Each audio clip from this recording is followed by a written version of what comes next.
My boss fired me over a $220 tool purchase, saying, "You're a thief. You don't deserve honest money," after I kept the system running for 9 years. So I took my brutal revenge. Sup, Reddit. So they fired me over a $220 tool calling me a thief, so I made them regret it. I, 31 male. And for nearly a decade, I was the reason NextCore Solutions didn't implode into a flaming heap of crashed databases and screaming clients. Not management, not leadership, just the guy in the server room making sure everything actually worked while everyone else took credit. I started there fresh out of college.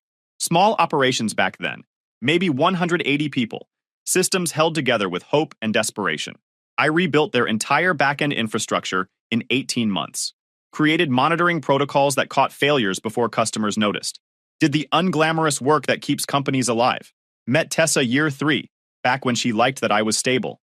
PR coordinator at a boutique firm. That changed when her friends started dating investment bankers. Suddenly, I wasn't ambitious enough. Tessa and Mom formed a perfect tag team, both constantly hinting I should be doing more, earning more, being more. By year 7, NextCore went public. C-suite got millions. I got a paperweight and a 5% raise. They wanted an $80,000 wedding at some hill country resort. I wanted to not go into debt for one day. Then Blake walked through the door last April. New VP of Technology Innovation, 32, MBA from Wharton, made 3 times what I did. Convinced he was about to revolutionize everything.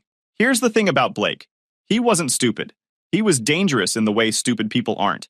Guy could walk into a board meeting with a dumpster fire and walk out with budget approval and applause. Spoke fluent executive. Knew exactly which metrics leadership cared about and which ones they'd never check. First week, he did an all-hands about modernization and eliminating legacy dependencies. Presentation was slick. Slides had the right buzzwords. Charts showed the right trajectory. ROI projections made people nod. Legacy dependencies meant everything we'd built, but he made it sound like we were running the company on punch cards and hope. Blake didn't come alone. He had a sidekick. Some kid in a tight blazer and sneakers too clean for real work, holding a laptop like it was a sacred tablet. "This is BJ," Blake said, like he was introducing a new feature. "Brent. But everyone calls me BJ because it's like, more disruptive." Then he pulled out a tiny clicker and, for reasons known only to God and HR, he added, "We're basically going to go from Windows 95 vibes to Iron Man vibes." Nobody laughed, but BJ nodded like he just nailed the closer at a stand-up set. Blake kept talking about legacy dependencies, while BJ whispered to the guy next to him, not quietly, "Legacy means old, right? Like dinosaur code?" The dinosaur code was the thing keeping payroll, billing, and customer auth from turning into a bonfire. But sure, BJ, let's bully it. His second week in April, Blake called an emergency meeting at 6 p.m. on a Friday. Said he'd found critical security vulnerabilities in our authentication system. Wanted to deploy patches immediately.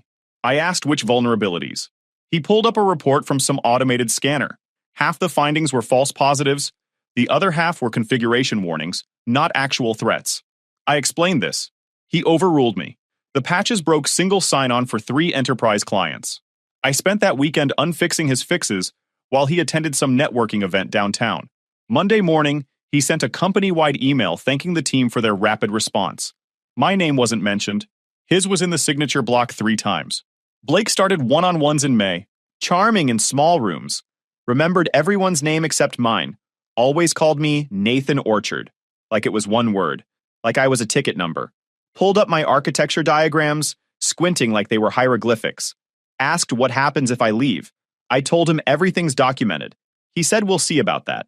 Blake pulled off one impressive move that summer. Renegotiated our cloud hosting contract. Cut infrastructure spend by $840,000 annually. CFO loved him. Problem was, he achieved those savings by removing redundancy buffers and failover capacity I'd built in. Made the spreadsheet beautiful. Made the systems fragile. After that, it became a pattern. Remove safeguards for budget optics. Things fail under load. I restore the boring stuff that worked. Meanwhile, his consultants billed $180 an hour, 6 of them for 3 months, $518,400 to recommend changes that broke things I'd built for free. I started keeping records, commit logs, documentation, screenshots, proof. Throughout the summer, smaller things kept happening. Meetings without me. Project channels where I lost access. My name missing from reviews. Tessa was busy planning a wedding I wasn't sure I wanted. Showed me venue options. 200 guests minimum. 80,000 for one day. She would cry when I pushed back. Mom would call me after that. The storm finally hit late September. The morning they fired me started normal. I was troubleshooting a database performance issue when procurement finally unfroze our budget. We'd been in a spending freeze for 6 weeks. During that time, our main database cluster started throwing warning signs. Memory leaks, connection drops, the kind of problems that snowball. I needed a diagnostic tool. Commercial license, $220, would let me trace the actual issue instead of guessing. Submitted the purchase request twice. Both times rejected. The errors were getting worse. I could feel the system degrading. So I made a call.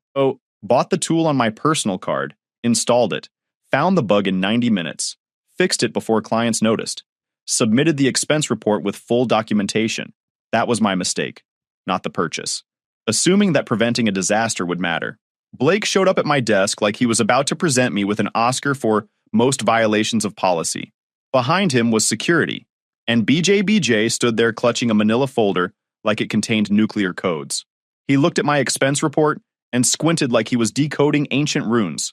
So, you bought software, BJ said, slow like he was narrating a true crime doc. With money. I didn't answer because I didn't want to accidentally encourage him. BJ nodded gravely and added, that's like technically fraud adjacent, over $220. The same company that lights cash on fire paying consultants to break things. I kept my voice even. I saved you from a database crash. The tool cost $220. Your consultants bill that in an hour. Blake's smile disappeared. He leaned in close, voice low enough that only I could hear. You're a thief. That's not worth clean money. I looked at him for a long moment. Didn't blink, didn't argue. Just filed that sentence away in the part of my brain that keeps receipts. Noted, I said. He straightened up, confused by the lack of reaction. Probably expected groveling, excuses, maybe even anger he could document. Instead, he got nothing. Just a guy calmly unplugging his laptop like this was any other Tuesday. Corporate policy, final paychecks, exit paperwork via email. I stopped listening. The servers hummed nearby. Systems I'd built running perfectly because I'd spent years making them bulletproof. None of that mattered now. But his words did. Thief. Not worth clean money. Over $220 I spent fixing their problem. I wasn't angry. I was taking notes. As I unplugged my laptop, BJ leaned forward and whispered, just so you know, if you want to appeal this, you should totally submit a ticket. That's how stuff gets handled. A ticket. For getting fired. I almost respected how committed he was to being useless. We passed through the engineering floor. Heads turned. People I'd worked with for years watching me carry a plant toward the exit. Nobody said anything. The badge reader beeped when the guard deactivated my credentials. 9 years of access revoked in half a second. Outside, the heat hit like a wall. I stood there holding my plant, feeling 9 years evaporate. Then I pulled out my phone. I called Tessa. Needed to hear a friendly voice. Someone on my side. She answered on the third ring. Background noise. Laughing. Sounded like she was at lunch with friends. Hey babe, what's up? I'm at lunch with the girls, but I just got fired. Pause. The background noise didn't stop. Just her voice cutting through it, suddenly careful. Wait, what? Why? Bought a diagnostic tool with my personal card. $220. Blake called it policy violation. Another pause. Longer this time. Nathan, you got fired over $200? Yeah. Company was in a spending freeze.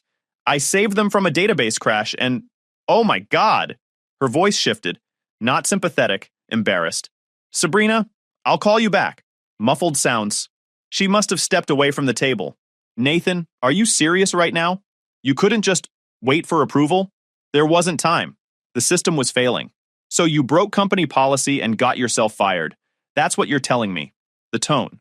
I knew that tone. Same one she used when I suggested a smaller wedding. When I said we should wait on the Hill Country venue. When I wasn't enough. Tessa, I've been keeping their systems alive for 9 years. And now you're unemployed. Do you know how this looks? Do you know what I'm supposed to tell people? My fiancé got fired for stealing software? I didn't steal anything. I bought a tool to fix their problem. You bought something without permission and got fired for it. That's the story, Nathan. That's what everyone's going to hear. She exhaled, frustrated. God, I should have listened to my mom. She said you'd never move up. Said you were comfortable just maintaining things. Being average. The word hit different. Average. I've been working 70-hour weeks rebuilding their infrastructure, and you're still in the same position you started in. Do you know what Sabrina's boyfriend just made? VP at 30, equity and bonus? Meanwhile, I'm engaged to a guy who just got fired over a company credit card violation. It wasn't a violation? It doesn't matter what it was, Nathan. It matters what it looks like. And it looks like you're a failure who couldn't follow basic workplace rules. There it was. Failure. Not, are you okay? Not, what can I do? Just concern about how my unemployment reflected on her. You know what, Tessa? You're right. I am? Yeah, I'm a failure. So you should probably upgrade. Nathan, don't be dramatic. I'm not. I'm being realistic. You want a VP at Goldman. I'm an unemployed systems engineer. Math doesn't work. I didn't mean it like that. Yeah, you did. I hung up. Stood there in the parking lot, holding a succulent and a box of desk supplies, fresh out of job and relationship in the same hour. I wasn't going to beg, wasn't going to explain, wasn't going to fund a wedding for someone who just called me a failure. I pulled up my banking app, started making changes. The person who answered on the second ring was a lawyer I'd worked with years ago on a contract dispute. We'd stayed friendly. 40 minutes later, we were in a coffee shop downtown. He listened while I explained everything. The firing, the $220, the 9 years erased, Tessa calling me a failure. Texas is at-will employment. Unless you can prove discrimination, wrongful termination won't stick. I knew that. That's not why I called. I pulled out my laptop and opened a folder. Inside were files I'd kept organized for years. Commit histories, license agreements, system documentation, all time-stamped and signed. Core flow, my orchestration framework. He leaned forward. The one you built freelancing? They've been using it for 5 years. Integrated into every major system. I never transferred ownership. My license requires payment for commercial use. He started scrolling through files. Git tag from 2019, before Nextcore started using it commercially. V1.0.0, initial public release. License header screenshot from their production code. Internal Slack message dated March 2020. Core Flow Scheduler is handling production load beautifully. Dependency graph showing 143 services with direct Core Flow integration.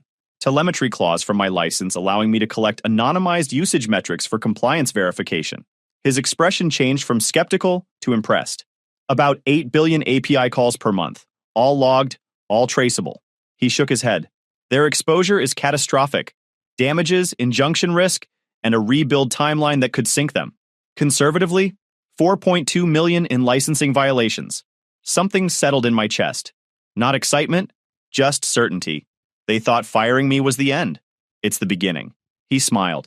Once we start this, there's no going back. Good. I don't want to go back. We spent the rest of the afternoon building the case.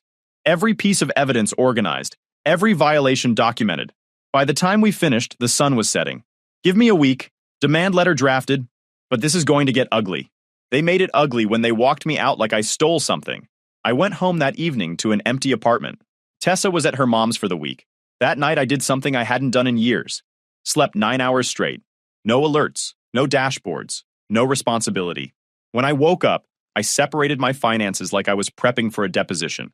New account at a different bank, changed direct deposit, removed Tessa as authorized user on all credit cards, canceled automatic payments for wedding expenses, credit freeze on all 3 bureaus, changed passwords on every shared account.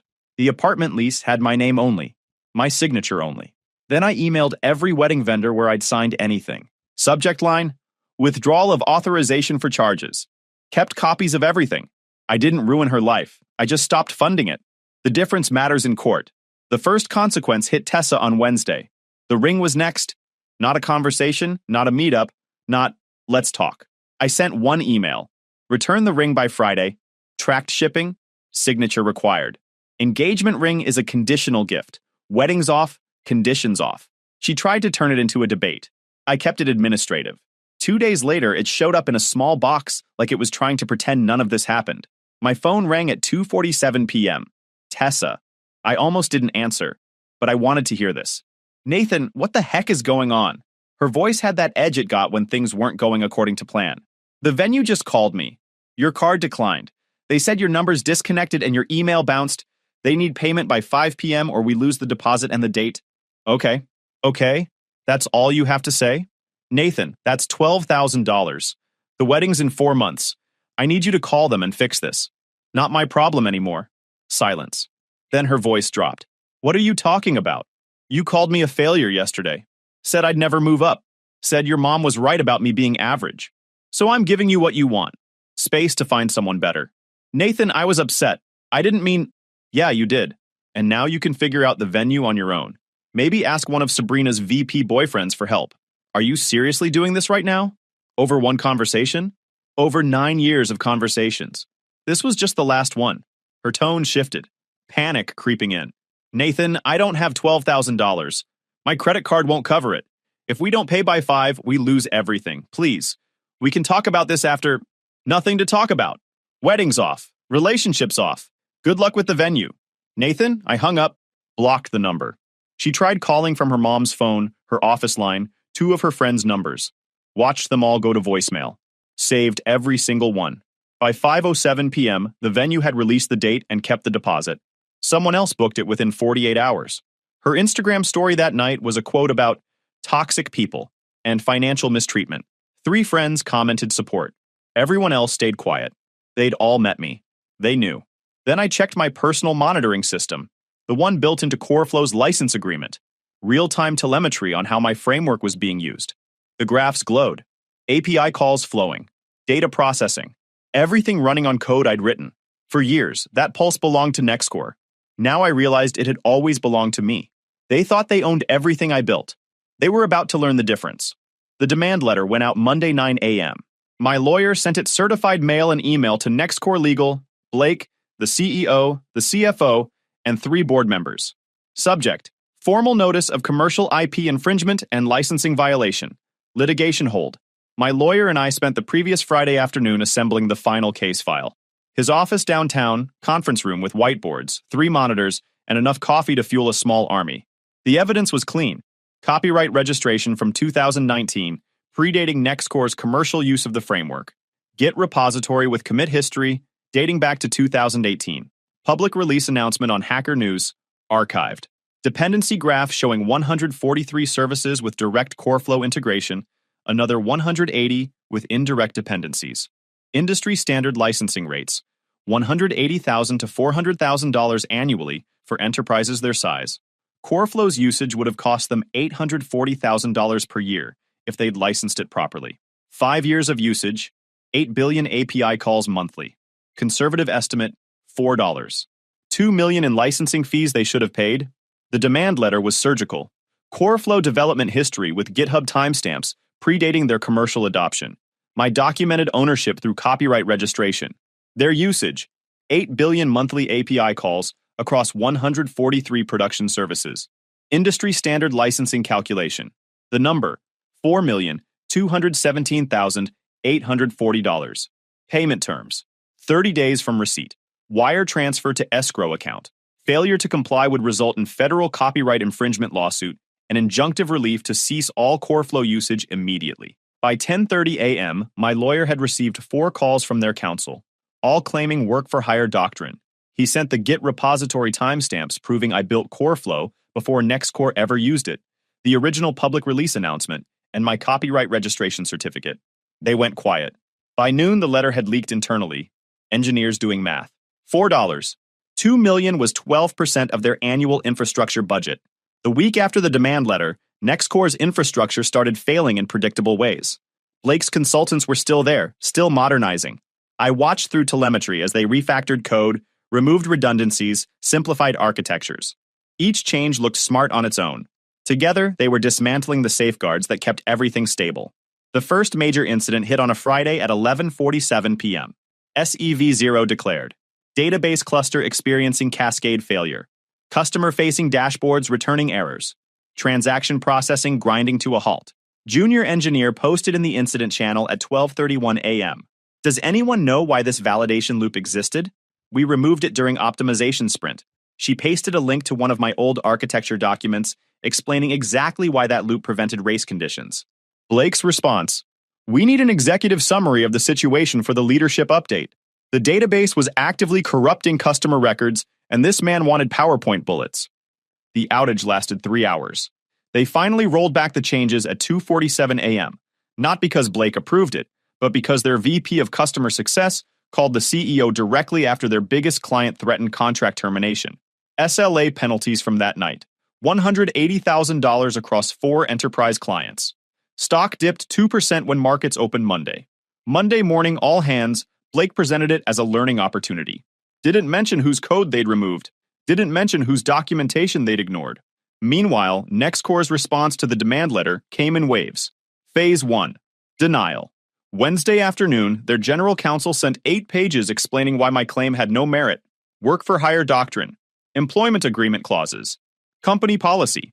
Confident tone throughout. My lawyer responded in 2 pages. Copyright registration predating commercial use. Public release history. Git timestamps. Federal law superseding corporate policy. They went quiet for 3 days. Phase 2. Indirect pressure. Friday evening, Tessa called. Left a voicemail. Someone from NextCore HR had reached out to her through LinkedIn. Just checking in on how I was doing.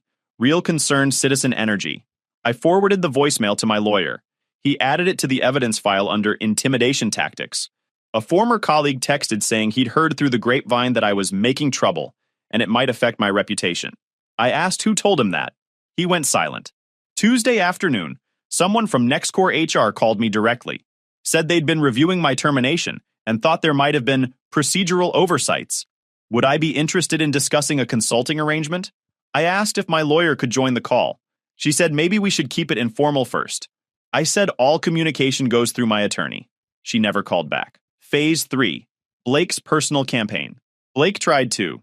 Monday afternoon, email from his work address. Subject: quick clarification needed. Asked if we could discuss the alleged licensing issue before it became formal. Said he was sure it was a misunderstanding. I didn't respond. My lawyer did. All matters should be directed to NextCore's general counsel. Tuesday, Blake tried his personal email. Subject: can we talk? Said this was bigger than personal issues. Could we find middle ground?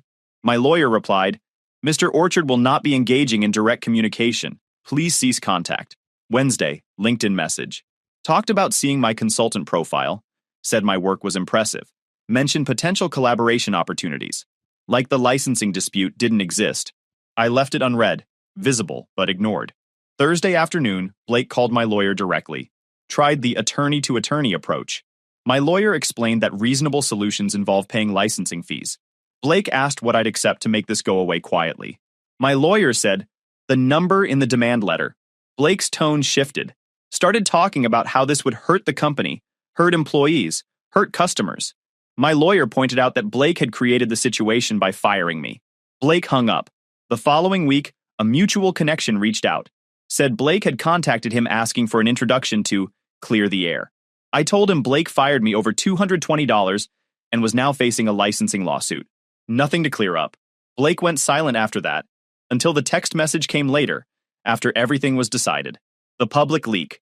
Wednesday afternoon, someone in NextCore's engineering team posted a screenshot in a private Slack group. The architecture diagram. Core flow at the center of everything. Comment: just realized our entire infrastructure is built on an unlicensed framework, and we just got served a $4 million demand letter. The funniest part was how it leaked. Not through some hardened whistleblower. Through BJ. He posted in the wrong Slack channel. Not engineering leadership. Not legal. Just a massive cross-functional group with like 900 people and 3 interns running the company's social media. He dropped a screenshot of the demand letter header and typed, FYI. We might need to pivot away from core flow. It's like a licensing thing.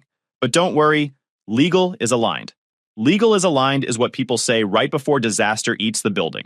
Within minutes, someone replied, BJ, delete this. Someone else. BJ, what is core flow? Someone else. BJ, why is there a $4.2 million number in this screenshot? BJ responded, oops, wrong channel, LOL. That LOL cost the company 6% of its stock value by the end of the week. That screenshot made it to a back-end engineering Discord server by Thursday morning. 20,000 members. Comments ranged from holy crap to detailed technical breakdowns. Friday, a small industry newsletter called DevOps Weekly mentioned it. 1 paragraph. No names, just unnamed tech company facing licensing dispute over critical infrastructure framework. The following Monday, a mid-tier tech blog picked it up. NextCore Solutions Infrastructure Crisis, unlicensed software at core of platform. Stock dropped 6% that day. Wednesday, the bigger outlets noticed. Not because the story went viral, because investors started asking questions on the quarterly earnings call. Can management comment on reports of material IP licensing disputes? The CFO gave a non-answer about reviewing all third-party dependencies. The market heard, yes, it's true.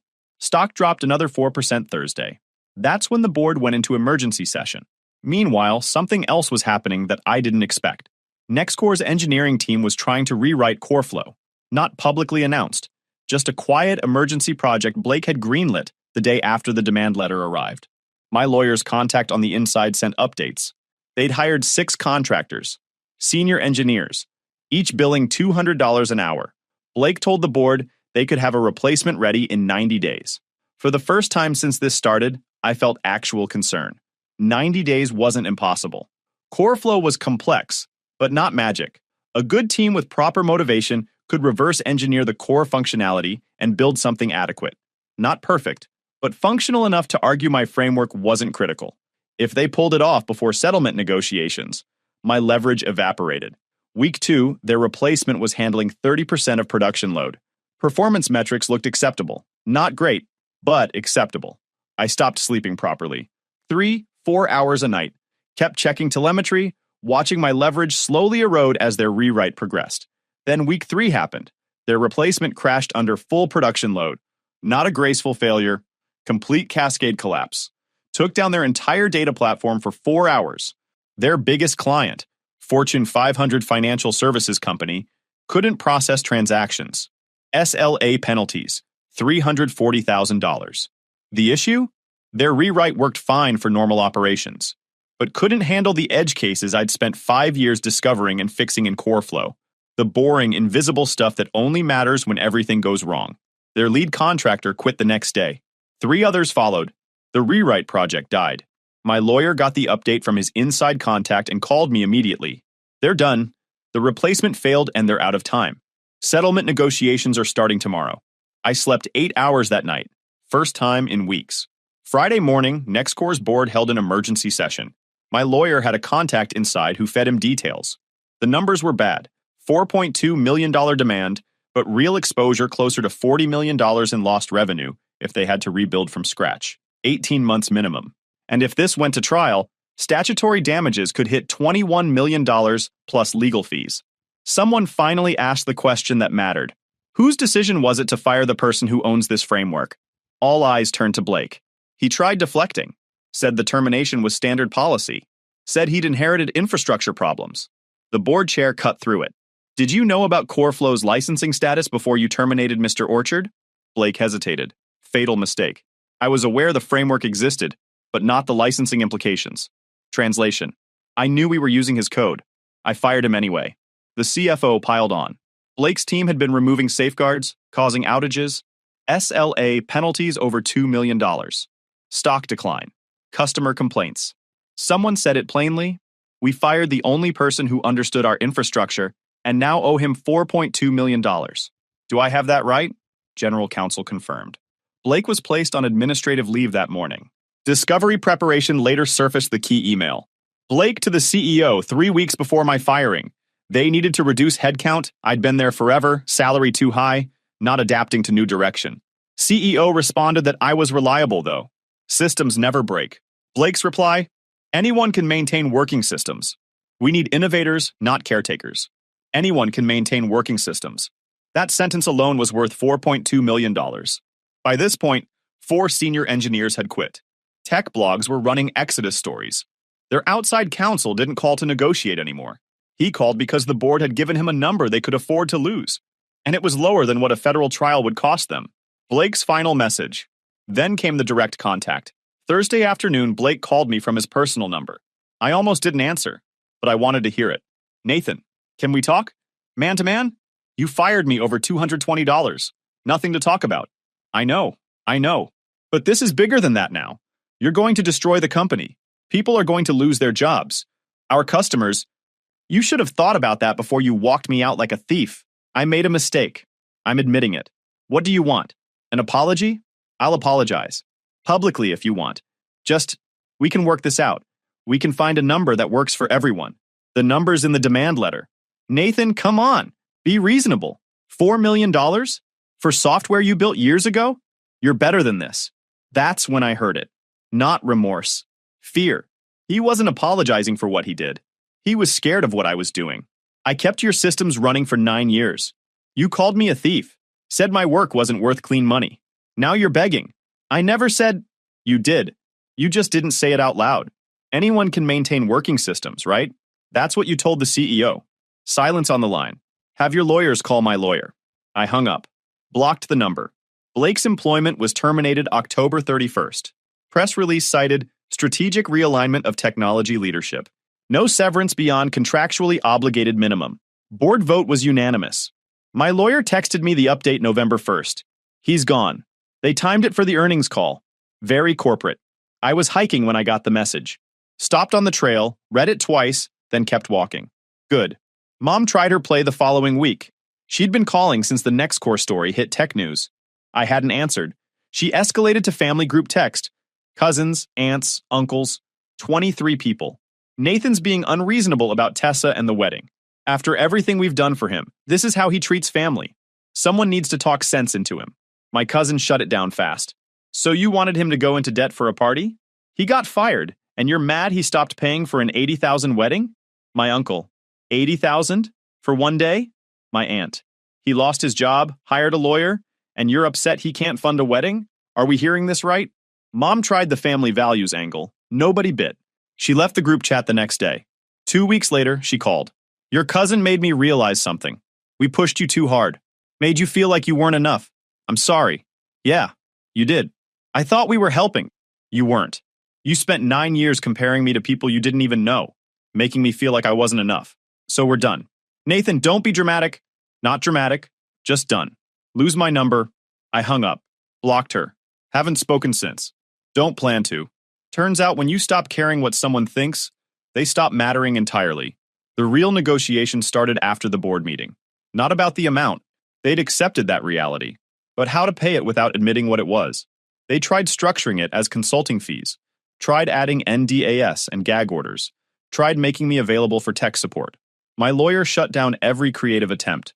Federal court proceedings are public record. You can either settle this privately on our terms, or we file Monday, and every detail becomes searchable public information forever. Finally, November 3rd, they agreed to my lawyer's terms. Clean wire transfer. Narrow technical confidentiality. Provision only. No gag order. No creative structuring. Just payment for what they owed. Papers signed November 4th. Wire initiated November 5th. And then I waited.